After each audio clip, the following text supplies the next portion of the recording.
Şu an 2026 yılındayız ve bir şeyler sessizce değişti. Dünya büyük bir patlamayla değişmedi. Gökyüzünde uzay gemileri belirmedi. Sokaklara dökülen insanlar olmadı.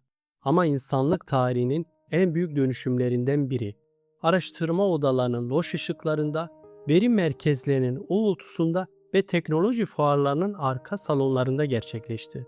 Biz buna sessiz devrim diyoruz. Bundan sadece 10 yıl önce anlatacaklarımı birine söyleseydiniz muhtemelen gülerdi. 5 yıl önce anlatsaydınız belki torunlarımız görür derlerdi. Ama bugün bu teknolojiler artık fikir değil, prototip değil, gelecek planı hiç değil. Onlar üretiliyor, satılıyor, evlerimize giriyor ve fark etmeden bizi değiştiriyor. 2026'nın en garip yanı şu: devrim yaşanıyor. Ama kimse devrim olduğunu hissetmiyor. Bu videoda size insan olmanın tanımını yeniden yazmaya başlayan tek büyük bir dönüşümün 7 farklı yüzünü göstereceğim. Çünkü mesele teknoloji değil, mesele şu: insan ile makine arasındaki son sınır ortadan kalkıyor. Hazırsanız geleceğin aslında çoktan başladığını fark etmeye başlıyoruz. İnsanlık tarihinin rotasını çizen en büyük trajediler hep tek bir nedenden kaynaklandı. Yanlış anlaşılmalar, savaşlar, diplomatik krizler, bitmek bilmeyen kültürel çatışmalar.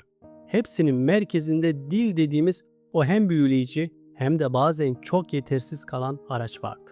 Binlerce yıllık Babil Kulesi efsanesini hatırlayın.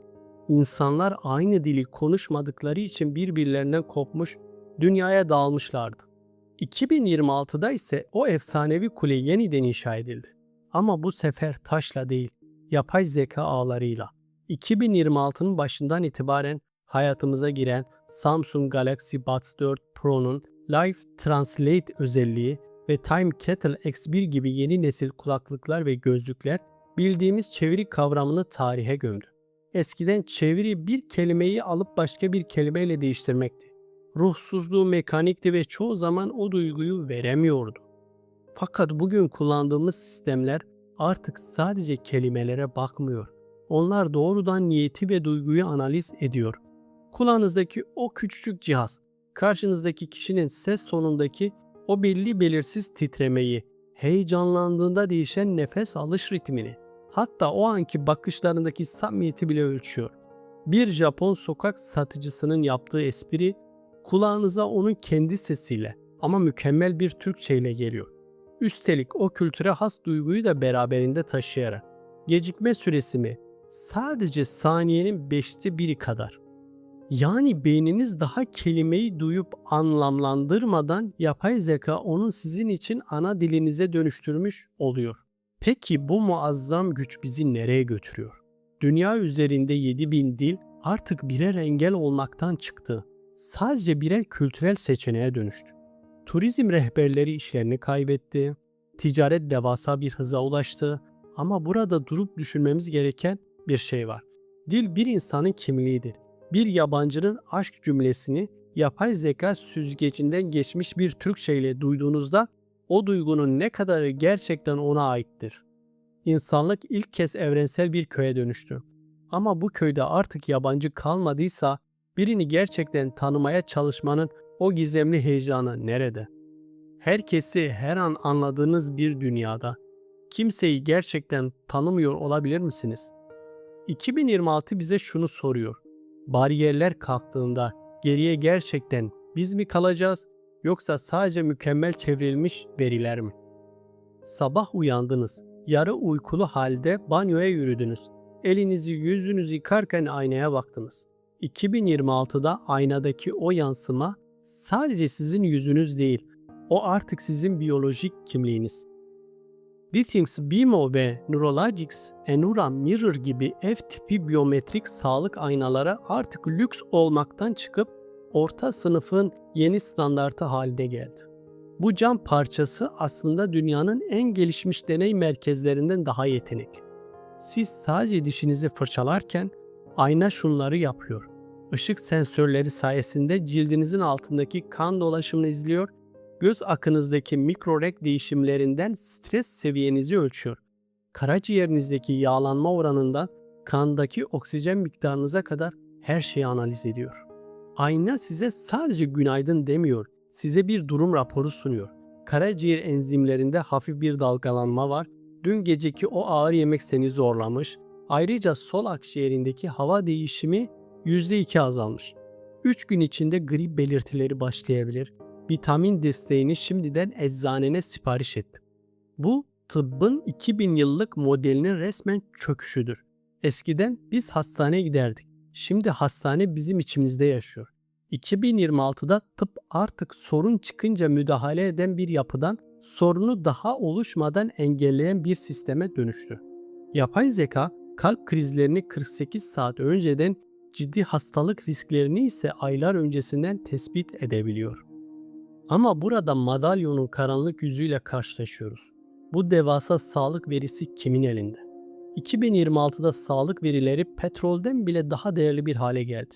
Sigorta şirketlerinizin sizin 10 yıl sonra yakalanma ihtimaliniz olan bir hastalığı bugünden bildiğini hayal edin. Poliçenizi nasıl belirlerler? Ya da bir iş başvurusu yaptığınızda şirket sizin genetik yorgunluk skorunuza bakarak sizi elerse, ölümsüzlüğe bir adım daha yaklaştık ama karşılığında en mahrem sırrımızı, biyolojik yazılımımızı teslim ettik. Sağlıklıyız ama izleniyoruz. Güvendeyiz ama tamamen şeffafız. Sizce bu takas gerçekten adil mi? Yıllarca yapay zekayı bir ekranın içindeki ses ya da metin olarak tanıdık. Ona sorular sorduk, o da bize şiirler yazdı. Ama 2026'nın asıl kırılma noktası şu: yapay zeka artık o dijital kafesinden kurtuldu ve fiziksel bir bedene büründü. Buna fiziksel yapay zeka devrimi diyoruz. 2024'te gördüğümüz o hantal, yürürken dengesini kaybeden robotlar artık birer antikaya dönüştü. 2026'nın Tesla, Optimus, Gen 3 ve Figure 02 gibi yeni nesil robotları artık kodlarla değil, izleyerek öğreniyorlar.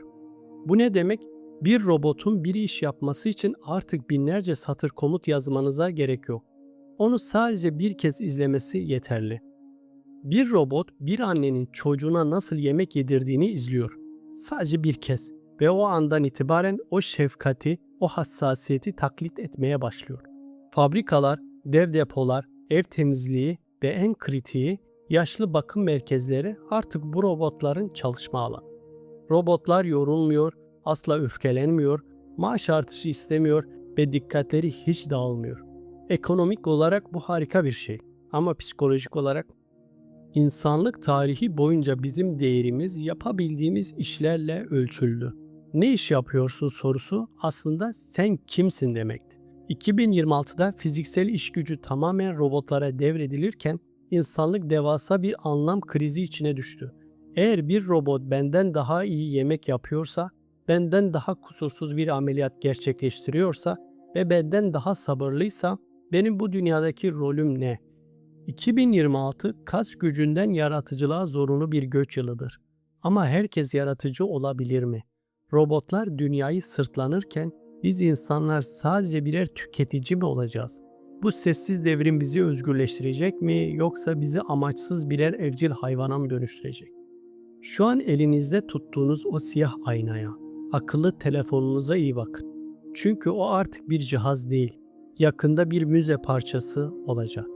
2026'da ekran kavramı fiziksel bir nesne olmaktan çıktı ve gerçekliğin dokusuna sızdı.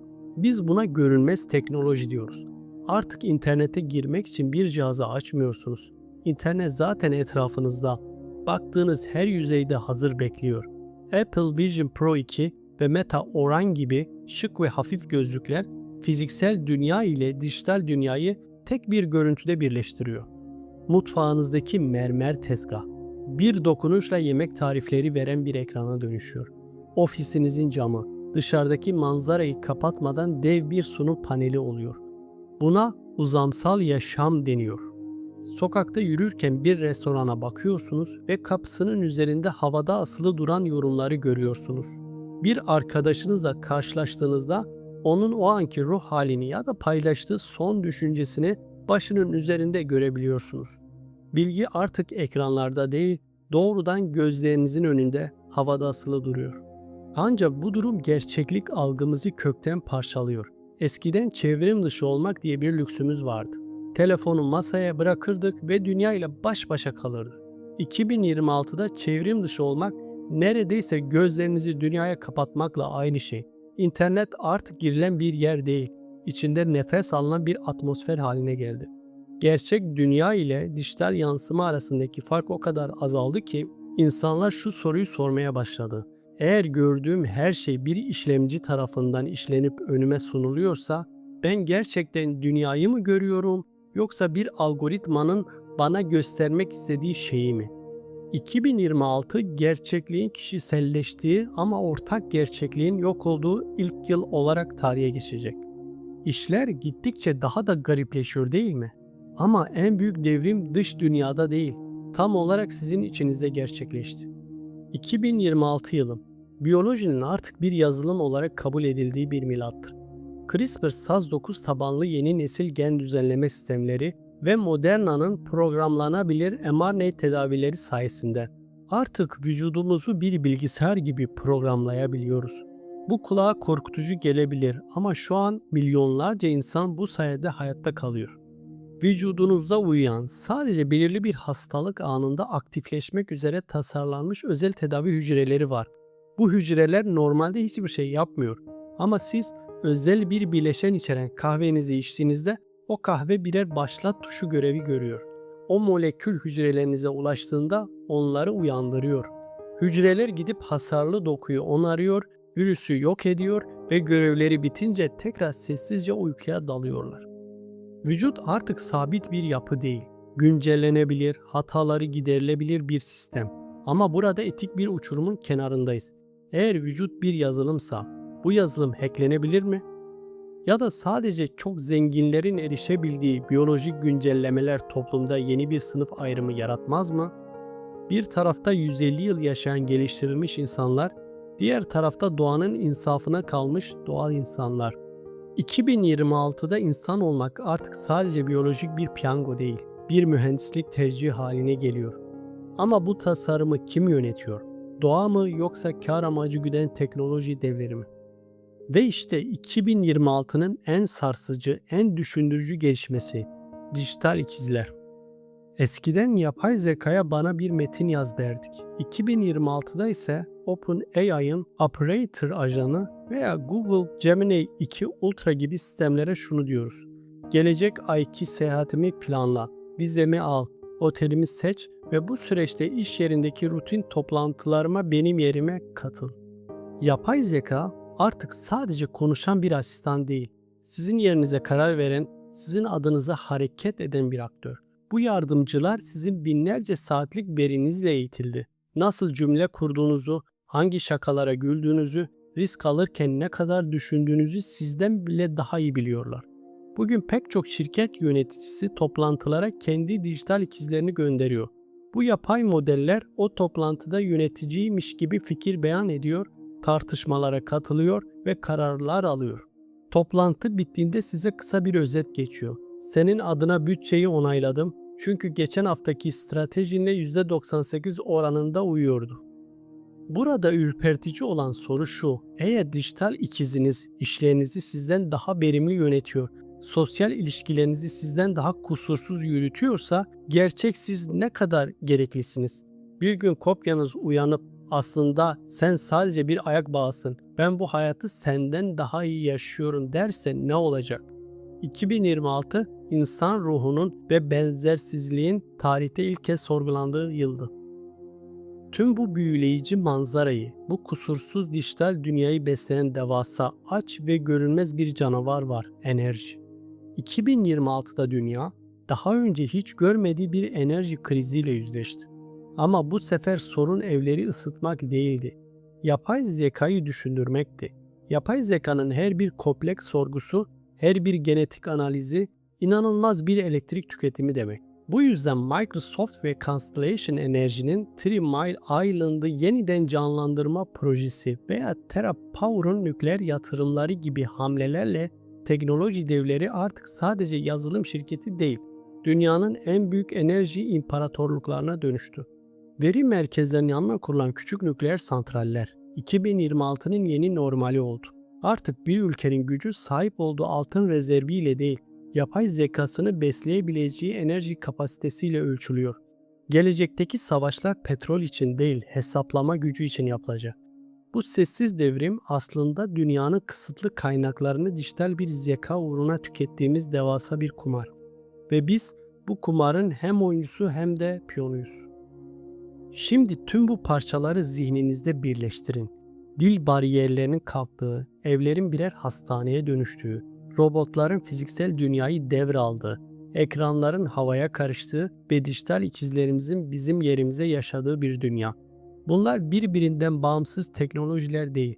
Bunlar insanlığın biyolojik bir tür olmaktan çıkıp teknolojik bir medeniyete evrildiğinin kanıtı.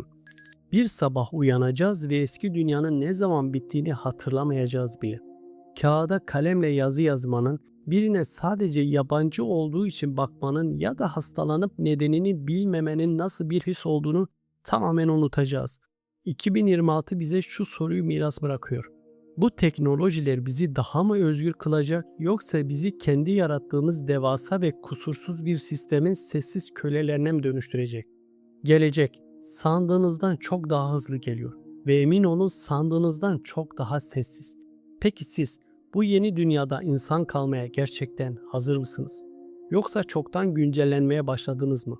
Yorumlarda buluşalım. Bu sessiz devrimin neresinde olduğunuzu gerçekten merak ediyorum. Eğer bu yolculukta benimle kalmak isterseniz kanala abone olup bildirimleri açmayı unutmayın. Çünkü 2026 sadece bir başlangıçtı. Asıl hikaye şimdi başlıyor. Ben İbrahim Ertaş. Bir sonraki devrimde belki de daha farklı bir ben ile görüşmek üzere.